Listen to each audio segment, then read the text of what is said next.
अस्सलाम वालेकुम। आज हम बात करेंगे कि अगर किसी भी इंसान को हार्ट अटैक आता है और उसके बाद अगर वो रिकवर हो जाता है तो कितने टाइम बाद वो अपनी नॉर्मल सेक्सुअल लाइफ स्टार्ट कर सकता है।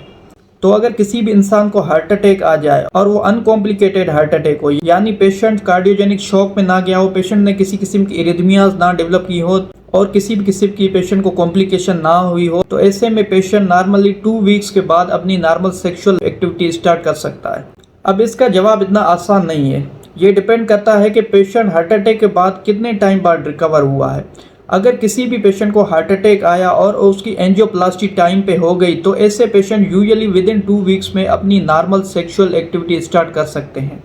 और अगर किसी भी पेशेंट को हार्ट अटैक आया हो और उसको थ्रोम्बोलाइटिक थेरेपी दी गई हो तो ऐसे में पेशेंट यूजुअली 4 वीक्स के बाद अपनी सेक्सुअल एक्टिविटी स्टार्ट कर सकते हैं। तो 4 वीक्स के लिए पेशेंट को कोई ऐसी सेक्सुअल एक्टिविटी नहीं करनी होती। और अगर किसी भी पेशेंट को हार्ट अटैक हो और उसका बाईपास अगर करना पड़े तो ऐसे में पेशेंट को 4 मंथ्स के लिए अपनी कोई सेक्सुअल एक्टिविटी नहीं करनी होती। अगर वो patient successfully without any complication survive कर जाता है तो आफ्टर 4 वीक्स पेशेंट अपनी नॉर्मल सेक्सुअल लाइफ स्टार्ट कर सकता है। और अगर किसी भी पेशेंट का हार्ट ट्रांसप्लांट हुआ हो तो ऐसे में पेशेंट दोबारा अपनी सेक्सुअल एक्टिविटी स्टार्ट नहीं कर सकता।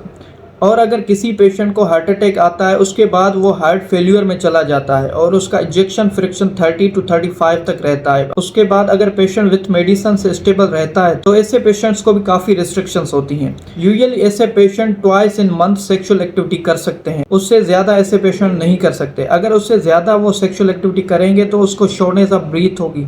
और अगर किसी भी पेशेंट को एओर्टिक एन्यूरिज्म या एओर्टिक रूट डायलेशन डायग्नोस होता है तो ऐसे पेशेंट्स को भी मना किया जाता है कि वो अपनी सेक्सुअल एक्टिविटी ना करें।